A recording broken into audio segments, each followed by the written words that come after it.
श्री कृष्ण गोविंद हरे मुरारी, हे नाथ नारायण वासुदेव।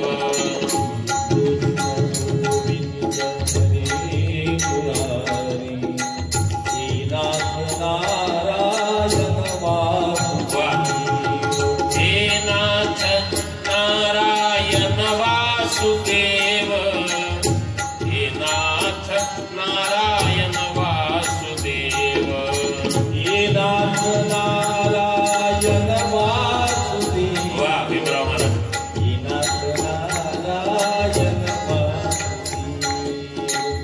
हे नाथ नारायण वासुदेव, हे नाथ नारायण वासुदेव, हे नाथ नारायण वासुदेव, हे नाथ नारायण वासुदेव, हे नाथ नारायण वासुदेव।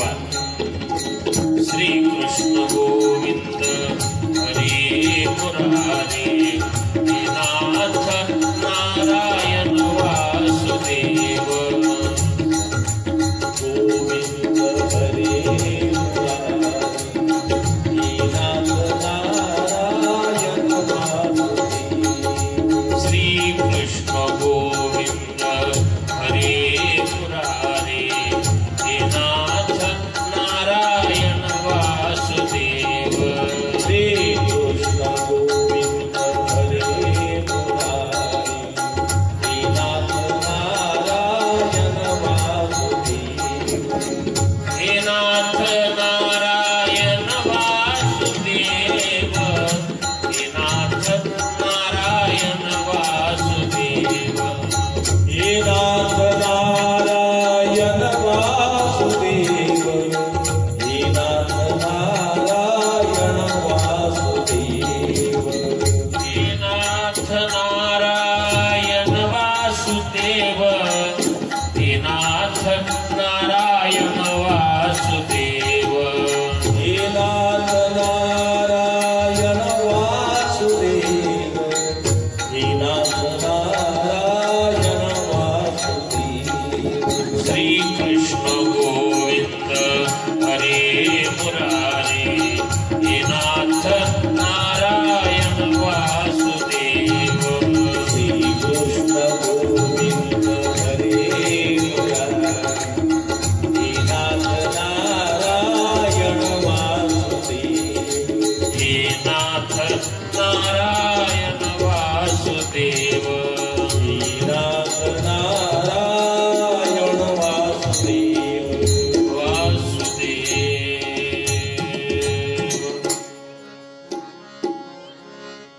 भीमातीर निवासाय पंढरीपुरवासिने, पांडुरंग प्रकाशाय विठ्ठलाय नमो नमः। नमामि सद्गुरुं शान्तं सच्चिदानंद विग्रहं, पूर्ण ब्रह्म परानंद मीशमालंदि वल्लभम्।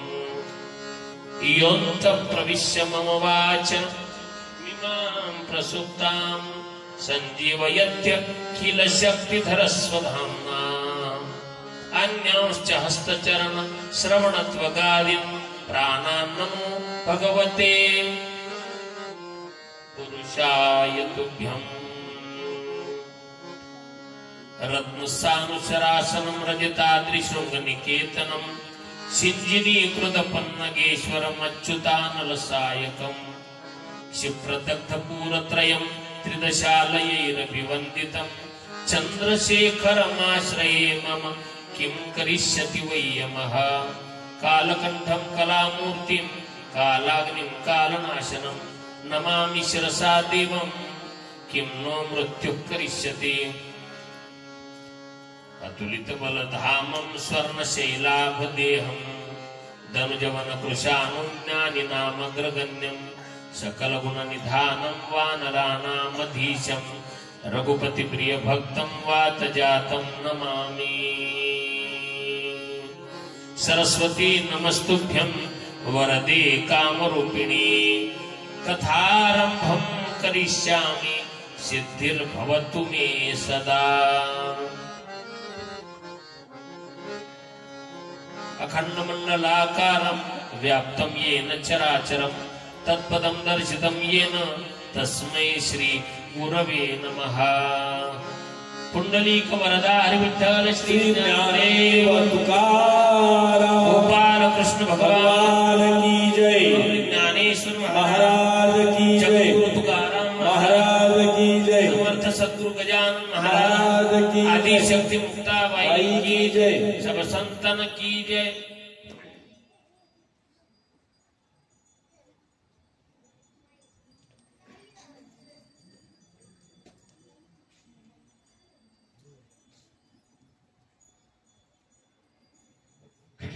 मंगलमय इको बंद करा। परात्पर अखिलेश्वर अकारम करुणा वरुणालय भक्तवांच्या कल्पतरू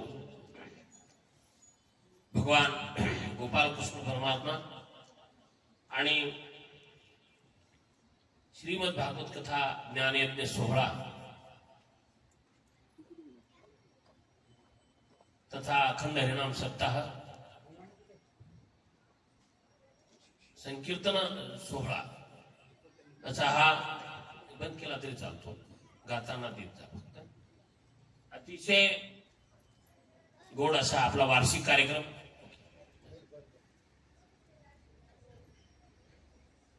आता किती वर्ष 58 वर्ष आहे। सुवर्ण महोत्सव फार भरलेला आहे आणि आता हे वर 8 वर्षे पुन्हा झाली। 58 वर्षे आपल्या कार्यक्रमाला झालेली आहे।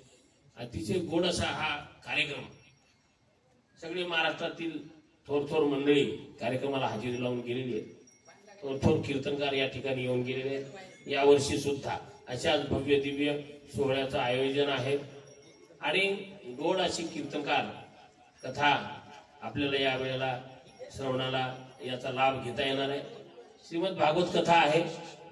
श्रीमद भागवत कथेच्या या निमित्ताने या वेळेला पुन्हा एकदा मला व्यास वचने आपल्या पुढे मांडण्याचा हा एक चांगला अवसर मिळालेला आहे। आज पहिला दिवस आहे, विलंब झाला थोडा म्हणजे बराच झाला, पण पहिल्या दिवशी होतो असं मी गृहीत धरतो। असं माझ्याकडून गृहीत धरायचं, तुमच्याकडून नाही।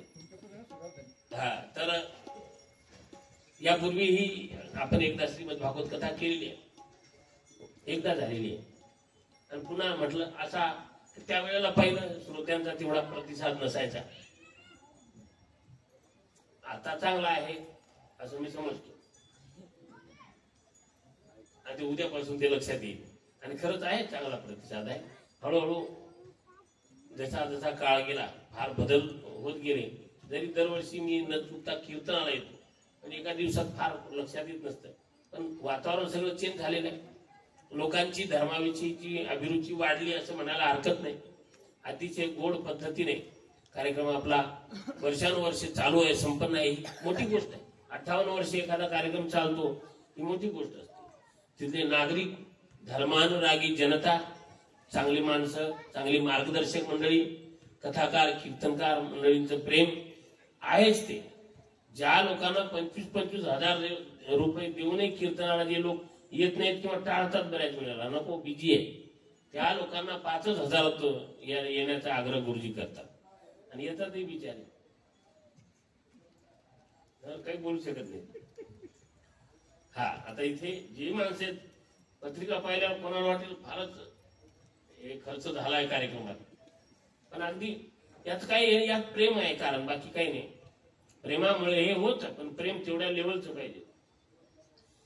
त्यामुळं गुरुजींच्या इच्छेस्तव आणि आपल्या सगळ्यांच्या प्रेमास्तव या वेळेला श्रीमद भागवत कथेचा हा योग माझ्याकडे आलेला आहे। फार चांगला योग आहे, मला खरोखर आनंद आहे, कारण एवढे दिवस आता या विषयावर आपल्याला चिंतन करता येणार आहे। चिंतनाचा आनंद तुम्ही ऐकलं तर मग आणखी आनंद होईल आणि हे ऐकलंच पाहिजे। हा दुर्लभ योग आहे। तुम्ही म्हणाल भागवत कथा आपल्याला काय माहितच आहे, कृष्णचरित्र आहे, पण केवळ कृष्णचरित्र म्हणजे भागवत कथा नाही। कृष्णचरित्र हा तर आत्मा आहे त्याचा, कृष्णचरित्र हृदय आहे। शरीरातून जसं हृदय वेगळं केलं तर शरीर काही का उपयोगाचं नाही, तसं भागवतातून कृष्णचरित्र बाजूला केलं तर कृष्णचरित्र नसेल तर भागवताला अर्थ तरी काय? भागवत काय? भागवतान पुमान अपत्या, अपवित्रालाही पवित्र करणारा ग्रंथ म्हणजे भागवत ग्रंथ आहे. आणि ती अतिशय खरी गोष्ट आहे. केवळ ऐकण्यासाठी नाही, उद्धार करणारा ग्रंथ आहे, उद्धार करता ग्रंथ आहे. उद्धार ग्रंथातल्या शब्दांनी होत नाही. लक्षात घ्या तुम्ही, शब्दांचा विषय काय आहे त्याने होतो. शब्दांचा विषय देव आहे म्हणून उद्धाराचा विषय. भागवत पुस्तक नाही, भागवत आकार नाही नुसता कागदांनी बनलेला ग्रंथ म्हणजे भागवत असं नाही.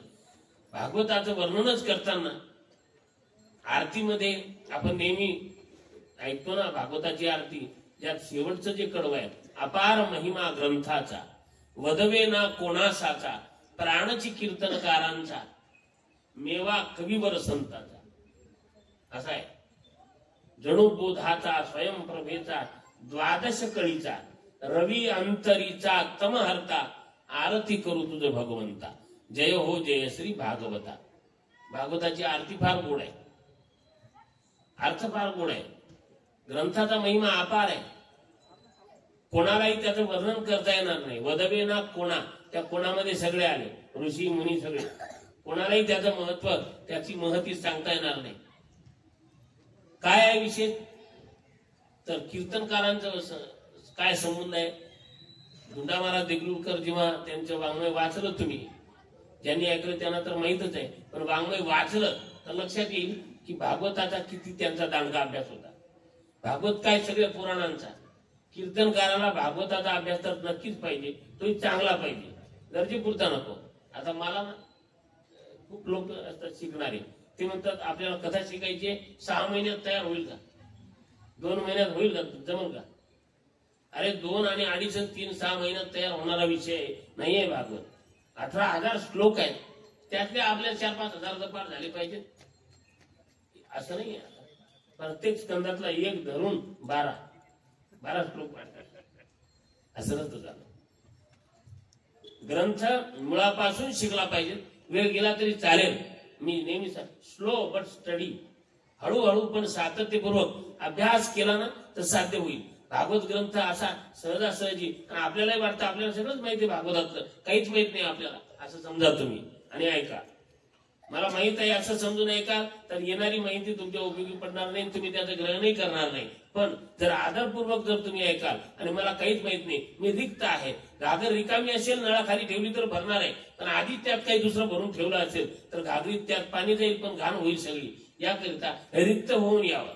कधीही नमस्काराचा अर्थ काय? आपण देवापुढे ग्रंथापुढे जेव्हा वागतो त्या वाकण्याचा अर्थ एवढाच आहे.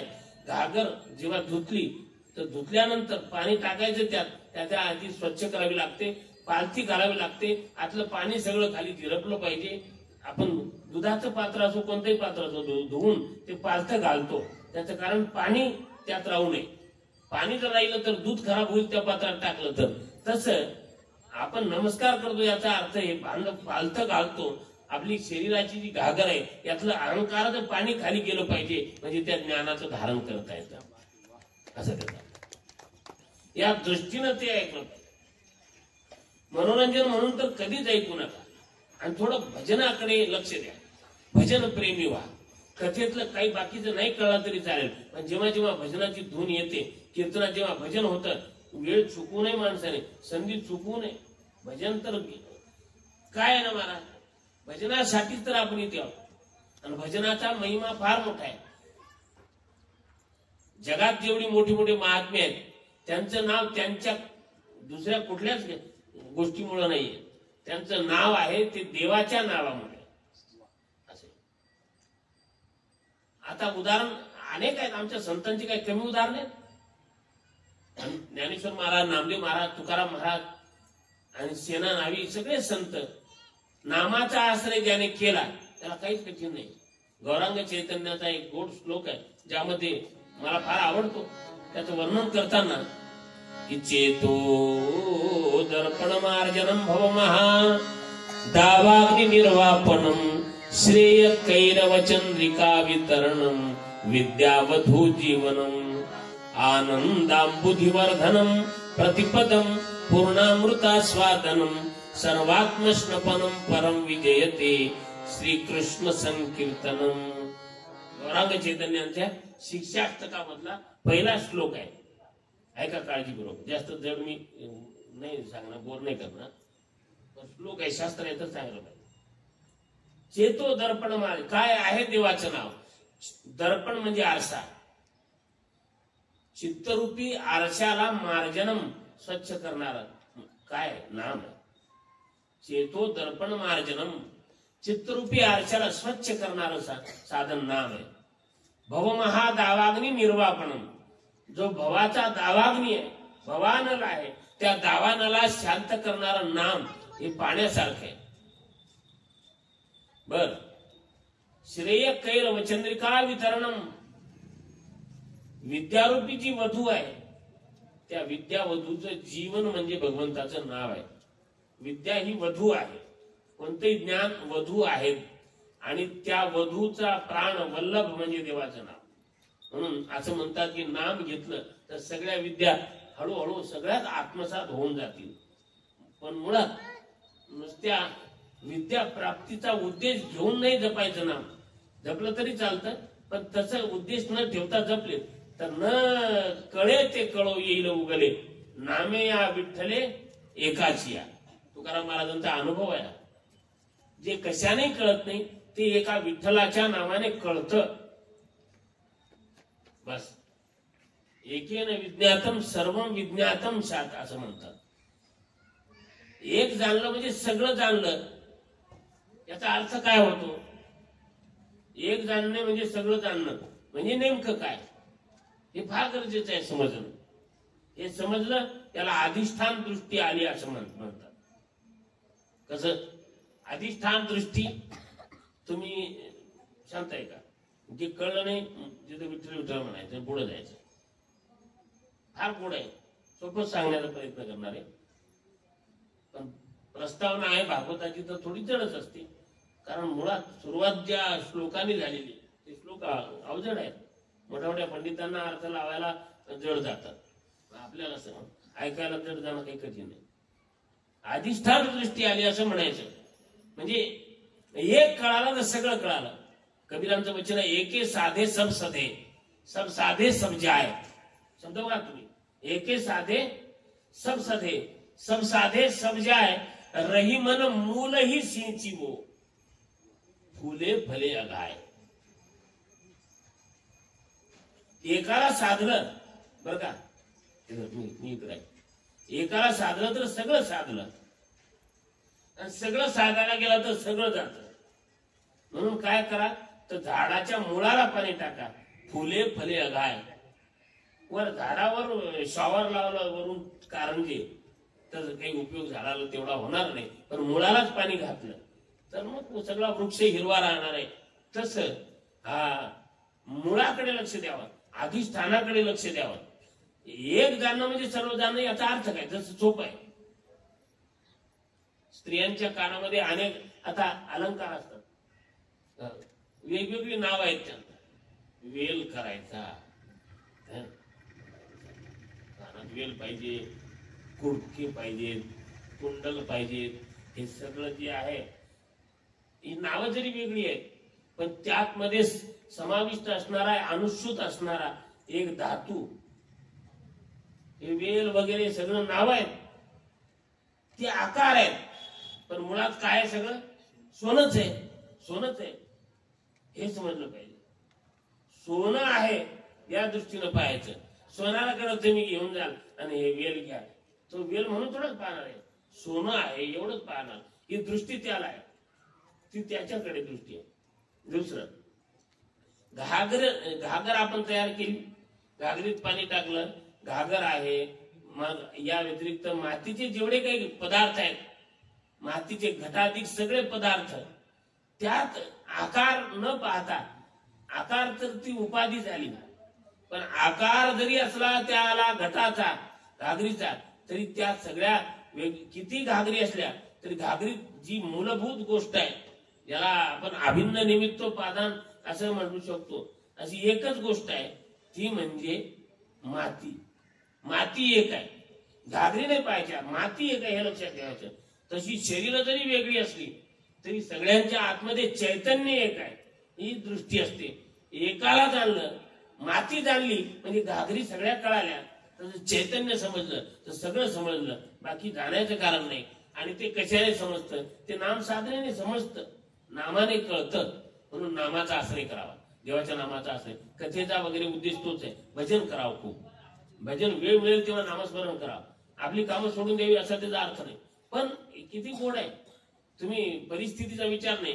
भजन गोड आहे की जिस देश में जिस भेष में परिवेश में रहो, जिस देश में जिस भेष में परिवेश में रहो, राधा रमण राधा रमण राधा रमण कहो, राधा रमण राधा रमण राधा रमण कहो. जिस देश में, कुठल्याही देशात असा, कुठल्याही वेशात असा, कुठल्याही अवस्थेत असा, जिस हाल में बेहाल में खुशहाल में रहो, राधा रमण राधा रमण राधा रमण कहो, राधा रमण राधा रमण वाह राधा रमण. क्या बात. जिस भोग में जिस रोग में संयोग में रहो, राधा रमण राधा रमण राधा रमण कहो, राधा रमण राधा रमण राधा रमण कहो. कुठल्याही अवस्थेत का असत नाही, भजनाला अडचण नाही, भजनाला प्रॉब्लेम नाही. नामस्मरण तुम्ही कधीही केव्हाही कुठेही करू शकता. आणि न देश नियमो राजन न काल नियमच तथा. देश नियम नाही, काल नियम नाही, वेश नियम नाही, नियम एकच आहे, प्रेम. प्रेमाने ते घेतलं पाहिजे.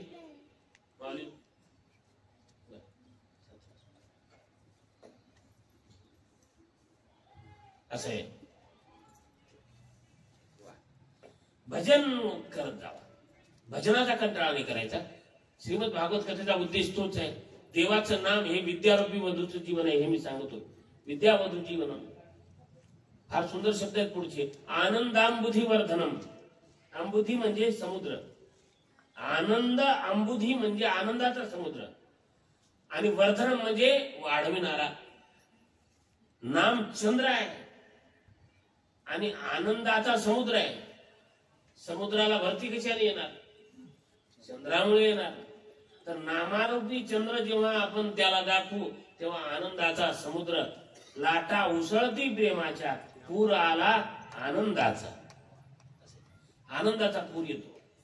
हे नामाने होतं. आनंदांबुधीवर्धनम प्रतिपदम पूर्णामृता, अमृताचा स्वाद याने मिळतो नाम. अरे अमृताचंही जाऊ दे बाजूला, अमृताचं काय कराय मी म्हणत नाही, संतांनी त्याला बाजूला ठेवलेलं आहे. अमृत गोड आहे आणि अमृत पिणारा अमर होतो म्हणे. पण आपल्याला तर अमृत वगैरे काही मिळणार नाही, कारण स्वर्गात जावं लागेल. त्यासाठी स्वर्गात जायला पुण्य लागतं. आता सध्या तरी आपल्याकडे तेवढं पुण्य नाही स्वर्गात जाण्या इतकं असं समजा. मग आपल्याला अमृत तर पाहिजे, अमृताचा आस्वाद घ्यायचा. तर स्वर्गातल्या अमृताचं काय? स्वर्गातलं अमृत जे आहे ते तर समुद्र मंथनातून निघालं. समुद्र मंथन भागवताची कथा ऐकली तुम्ही?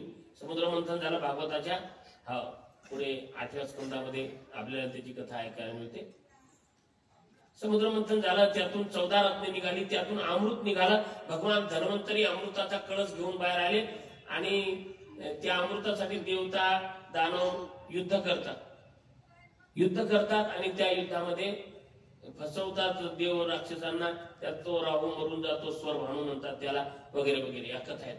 पण त्या अमृतापेक्षा असं वर्णन आहे, स्वर्गातलं अमृत पिल्यानंतर सुद्धा ब्रह्मदेवाच्या एका दिवसात 14 इंद्र निघून जातात. ब्रह्मदेवाचा एक दिवस म्हणजे काय?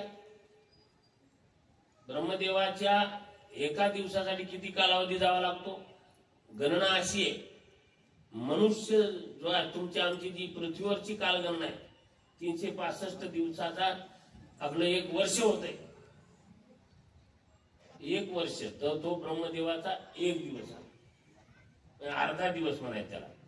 एक अर्धा दिवस 365 दिवस झाले की अर्धा दिवस झाला, आणि पुन्हा 365 म्हणजे पुन्हा 1 वर्ष जावं लागेल, तेव्हा मग ती त्याची रात्र जाईल. म्हणजे आपण असं समजू शकतो, आपलं मनुष्य मात्राचं 6 महिन्याचे 2 आयन आहेत, उत्तरायण आणि दक्षिणायन. तसे हे 2 आयनच समजा ब्रह्मदेवाची. तेव्हा ब्रह्मदेवाचा 1 दिवस फार मोठी गोष्ट आहे. कल्प जावे लागतात ब्रह्मदेवाच्या. आपले 2 वर्ष म्हणजे ब्रह्मदेवाचा 1 दिवस, 2 वर्षाचा 1 दिवस होतो.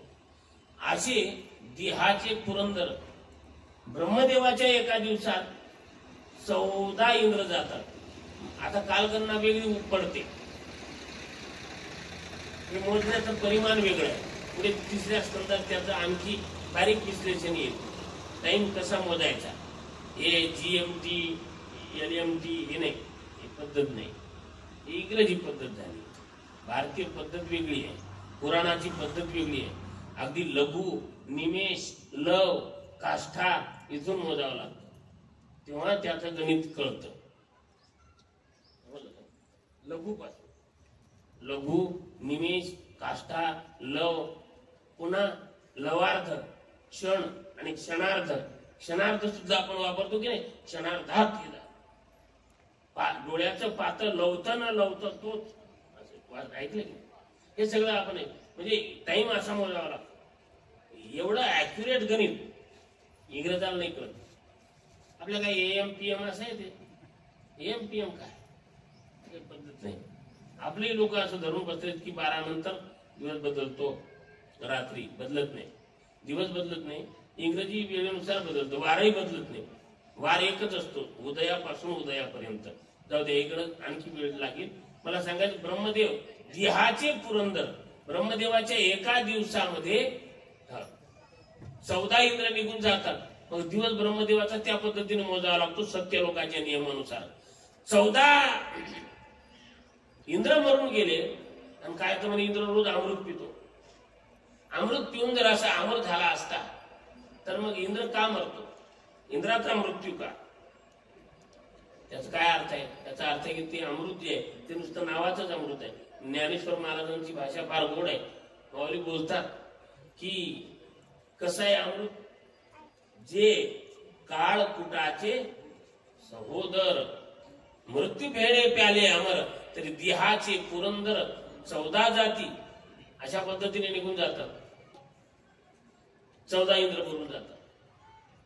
मग हे खरं अमृत आहे का स्वर्गातलं? हे काही वास्तविक अमृत नाही. वास्तविक अमृत काय?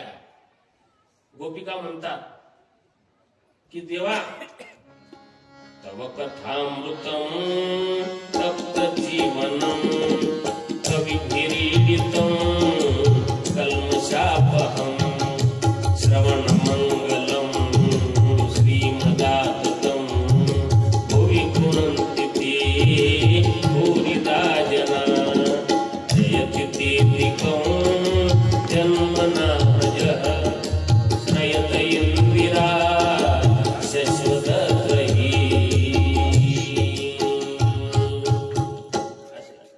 गोपिका म्हणतात की काय आहे अमृत?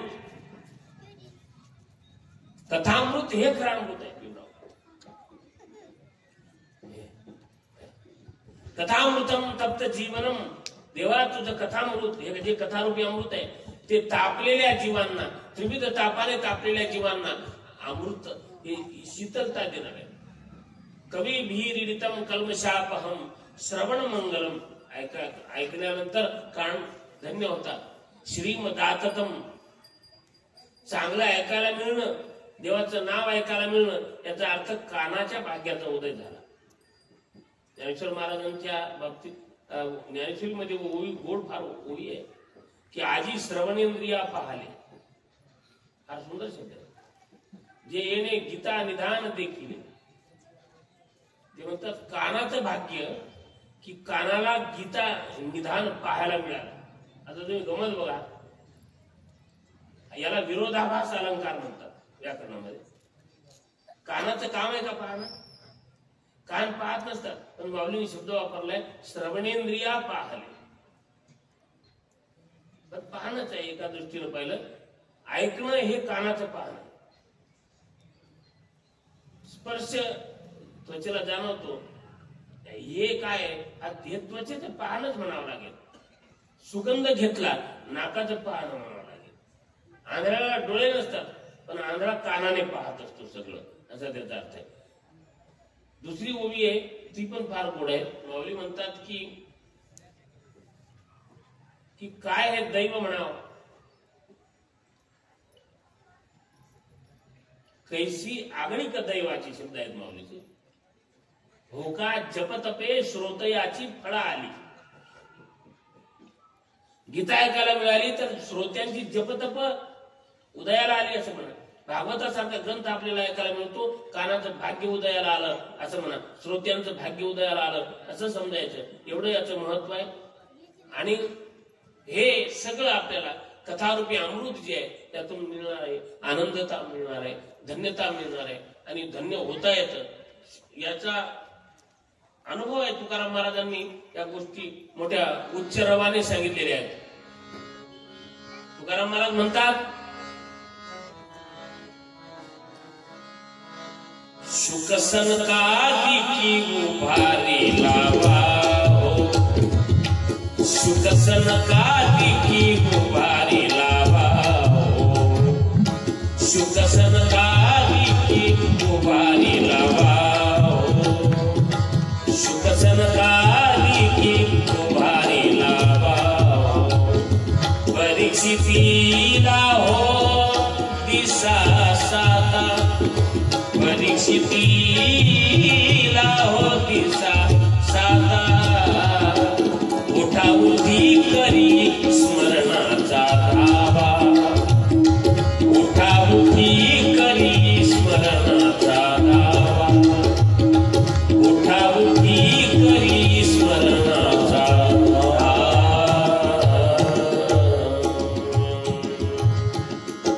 उच्चरवाने सांगतात सुख संकादिकी उभारी लावा हो, म्हणजे शुक संकादिक हे बाहू उभारून सांगतायत की 7 दिवसात परीक्षित राजा मुक्त झाला भागवत कथा ऐकून. तुम्ही म्हणाल परीक्षित मुक्त झाला, आम्ही होतो का? आपणही होऊ शकतो. की जास्त ऐकण्याची गरज नसते, ऐकल्यानंतर अनुष्ठानाची गरज असते. आणि उद्धाराच्या हेतूने ऐकावं, मनोरंजनाच्या हेतूने ऐकायचं नाही, उद्धाराच्या हेतूने ऐका. उद्धाराच्या हेतूने ऐकायचं तर सांगणारा कोण हे फार महत्वाचं नाहीये. शब्द महत्वाचे आहेत. उद्धार शब्दाने होणार आहे. पैसे कोणी दिले याला काय अर्थ आहे? पैसे दिले ना हे महत्वाचे. तू पैसे पहा, असे दक्षिणा दिली आता ते सोंडवाला दिली काय पूजा कर, पैसे आहेत ते, त्याचा विषय. त्याचं मूल्य कमी होत नाही कोणी दिल्याने. अगदी कोणी दिलं तरी चालतं, पैशाचं मूल्य कमी होत नाही.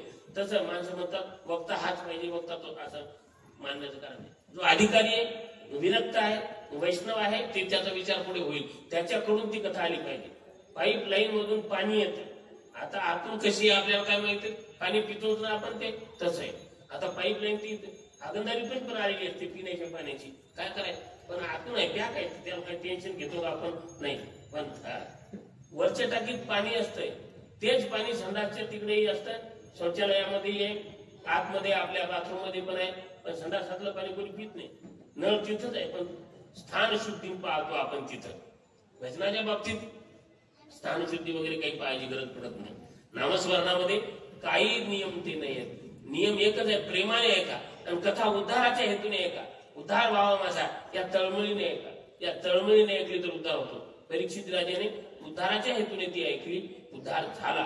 धुंदुकारीने प्रेत झालेला आहे, त्याचा उद्धार झाला. कथा तशा खूप आहेत. पण मुद्दा लक्षात घ्या की यामध्ये उद्धार होतो यावर दृढ विश्वास पाहिजे. शास्त्रावर, संतावर, देवावर दृढ विश्वास पाहिजे. आणि वक्ता हा व्यास आहे या दृष्टीने त्याच्याकडे 7 दिवस पाहता आलं पाहिजे. सांगणारा वक्ता व्यास आहे आणि या व्यासांच्या म्हणून उत्तर भारतामध्ये फार चांगली पद्धत आहे की व्यासाला फार महत्व आहे. ते व्यासजीच म्हणतात. कथेवर जेव्हा वक्ता व्यासजी गद्दी पर विराजमान हो गए हैं, चलिए कथा सुरू हो गई, व्यासजी म्हणतात. आणि आपले महाराज दरलेर येडा येते कथेच्या मांडत असं. जर वक्त्याविषयी तुम्हाला आदर नसेल तर तुम्हाला याचा लाभ मिळणार नाही. म्हणतात की नाही म्हणतात आपल्याकडे. आपल्याकडे म्हणजे इथे दाखलगिरीमध्ये म्हणत नाही, दुसरीकडे आपल्या भागात ही स्थिती आहे.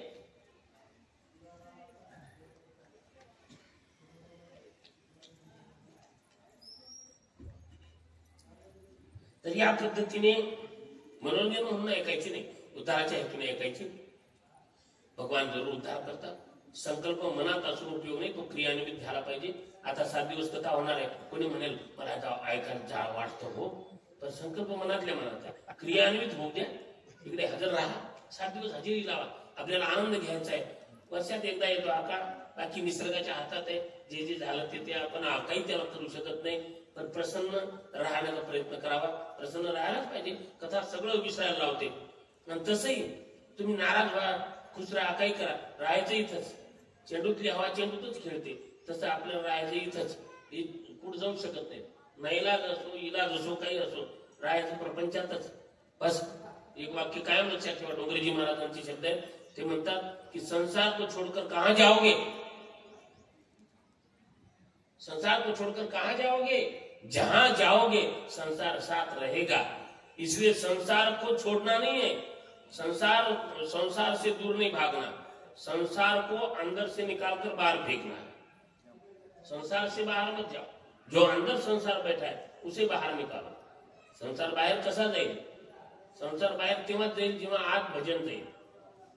आत भजन जाईल, आत नामस्मरण जाईल, तेव्हा तो काय एखादा डेंजर भाडेकरू असतो. एखाद्या मालकाच्या घरात ते राहिला, मालक म्हणतो जा आता, तो जात नाही. दुसरा त्याच्यापेक्षा डेंजर तिथे आणून ठेवावा लागतो, तेव्हा तो जातो. तसं आतला संसार तसा जाणार नाही. मग आतल्या संसारा काढण्यासाठी नामस्मरण रूपी दुसरा भाडेकरू त्यात ठेवा, तेव्हा ते जाईल. भजन तर करावं लागेल. देवाचं नाम काय करतं, एक नमस्कार काय करतो, महिमा पाहूया आणि 17ला विराम देऊया. एकच श्लोक आजचा. सच्चिदानंद रूपाय विश्वोत्पत्त्यादि हेतवे तापत्रय विनाशाय श्रीकृष्णाय वयं नमः. हा भागवताच्या महात्म्याचा पहिला श्लोक आहे. महात्म्य खूप मोठं आहे. उद्या महात्म्य आणि 2-3 स्कंद असं एकदाच पाहावं लागणार आहे, कारण आज उशीर झाले. हा गोड चिंतन आहे. सच्चिदानंद रूपाय, भगवान कसा आहे? जो सच्चिदानंद रूप आहे, विश्वाची उत्पत्ती, स्थिती आणि संहार या गोष्टींचा जो हेतू आहे, आणि ज्याच्या नामस्मरणाने, ध्यानाने त्रिविध तापाचा नाश होतो, अशा भगवान श्रीकृष्णाला वयम नमः आम्ही नमस्कार करतो. इथे वयम हा समूहाचा शब्द आहे. वयम नमः आम्ही नमस्कार करतो. आता बघा, सच्चिदानंद रूप आहे भगवान. भगवंताचं वर्णनच आहे, जो सच्चित आनंद रूप आहे. सत म्हणजे सत्य, चित म्हणजे ज्ञान आणि आनंद म्हणजे आनंद. सच्चिदानंद रूप आहे. त्याचं वर्णनही तसंच आहे. रामायणामध्ये तुळशीदासांनीही असंच वर्णन केलं आहे कि बिनु पद चलई सुनई बिनु खाना कर बिनु कर्म करई विधि नाना आनंद रहित सकल रस भोगी बिनु वाणी भक्ता बड़ जोगी कर बिनु परस नयन बिनु देखा ग्रहाई ग्राम बिनु बास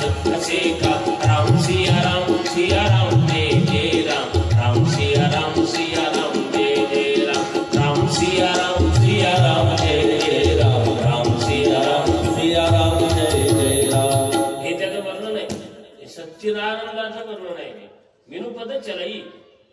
आता तिच्या व्याख्येमध्ये मी जात नाही सध्या, वेळ नाही मला तेवढा. सुनै बिनू काना. म्हणजे सत्य. सत्य म्हणजे काय? देव सत्य आहे, भगवान सत्य आहे, ईश्वर सत्य आहे. म्हणजे काय? भगवंताचं वर्णन सिनेमाच्या गाण्यातही आपण नेहमी ऐकलेलं. सत्य आहे, भगवान परमात्मा सत्य आहे. सत्य म्हणजे काय हा महत्वाचा प्रश्न आहे. सत्य हे समजलं, सत्य आहे हे समजलं, पण सत्य म्हणजे काय हे समजलं पाहिजे. सत्य म्हणजे, सत्य शब्दाचा अर्थ आहे ज्याच्या स्वरूपात व्यभिचार घडत नाही. व्यभिचार शब्दाचा अर्थ आहे बदल. ज्यात बदल होत नाही त्याला सत्य म्हणायचं. व्यवहारातही आपण म्हणतो तो माणूस सत्य आहे, खरा आहे, कारण तो बदलत नाही. जो बदलत नाही तो खरा. जो बदलतो त्याचा कोणी भरवसा धरीत नाही. परमात्मा सत्य आहे, तो बदलत नाही. बस असं नाही की देव आता म्हातारा झालाय, एकदम त्याचं वय होत आलं, असं थोडंच आहे. सत्य आहे. सकाळ दुपार संध्याकाळ आभाळ एकच आहे, तसा भगवान एकच आहे. सायं प्रातः मध्यान्ह एकच दैसे गगन. गगन एक आहे, आकाश एक आहे, हे आपण लक्षात ठेवणं गरजेचं आहे. तर हे सत्य आहे. चित्त म्हणजे ज्ञानघन. परमात्म्याचं स्वरूप आहे ज्ञान. परमात्मा ज्ञानघन आहे आणि आनंद घन आहे. आनंदच आनंद आहे. देवाचं वर्णनच तसं आहे. आनंदमयो हि केवलम. भगवान कसा आहे तर आनंदमय आहे. आपल्याला आनंद पाहिजे तर भजन केलं पाहिजे की नाही. आनंदमय त्याचं वर्णन. आनंद आनंद आनंद आनंद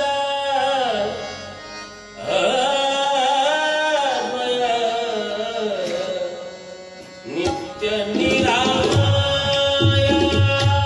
वा.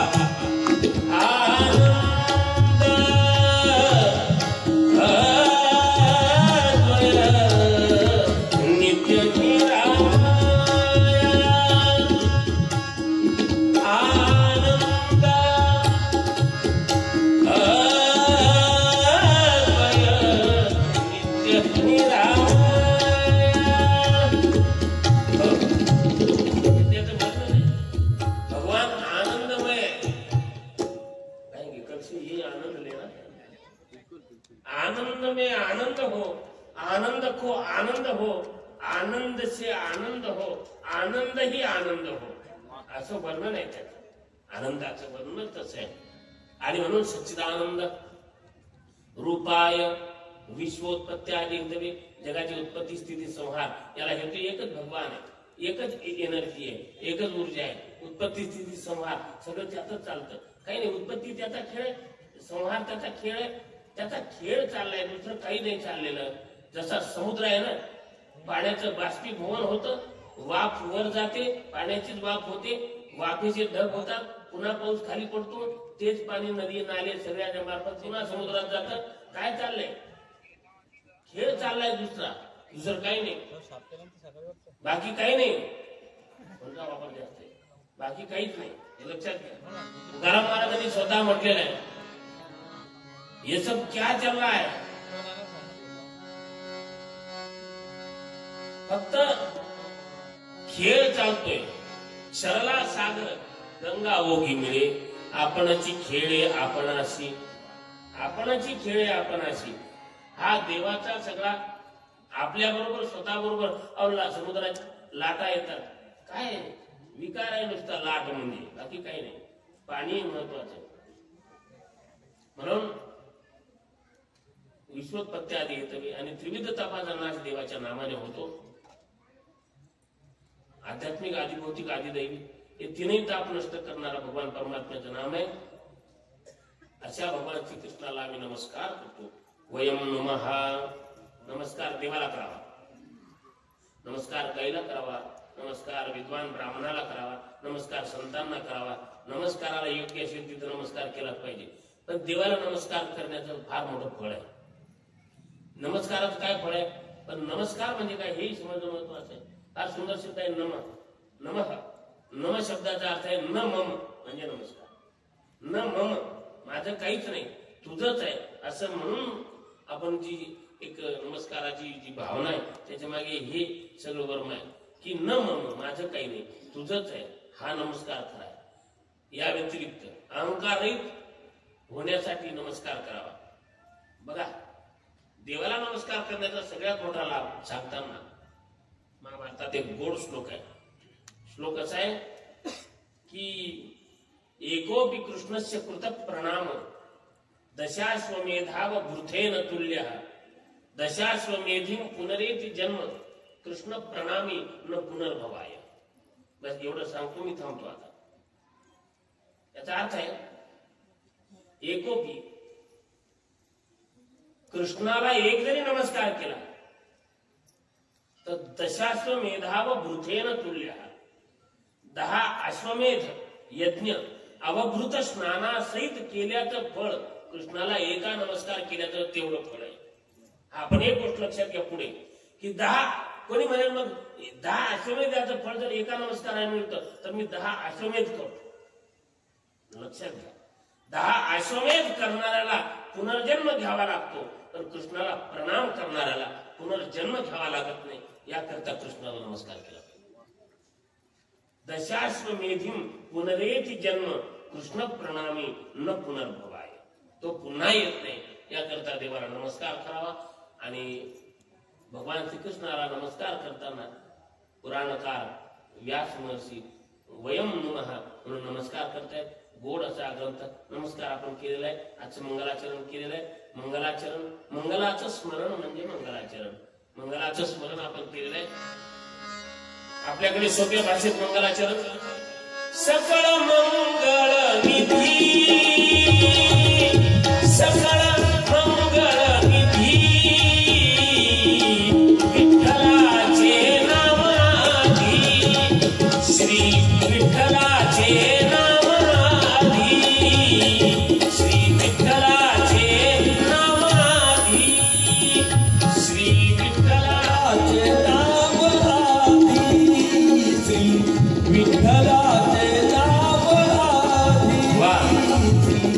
विठ्ठलाचे नाम आधी म्हणकारे म्हणकारे जना म्हणकारे म्हणकारे जना श्री विठ्ठलाचे नाम वाचे श्री विठ्ठलाचे नाम वाचे ए सकळ मंगळ निधी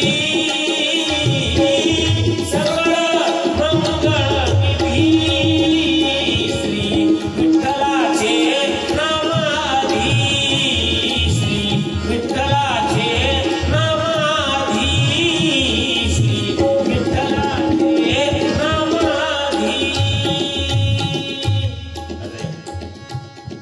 पवित्राणां पवित्रमेव मंगलानां च मंगलम दैवतं देवतानां च भूतानां यो अव्यक्तितः.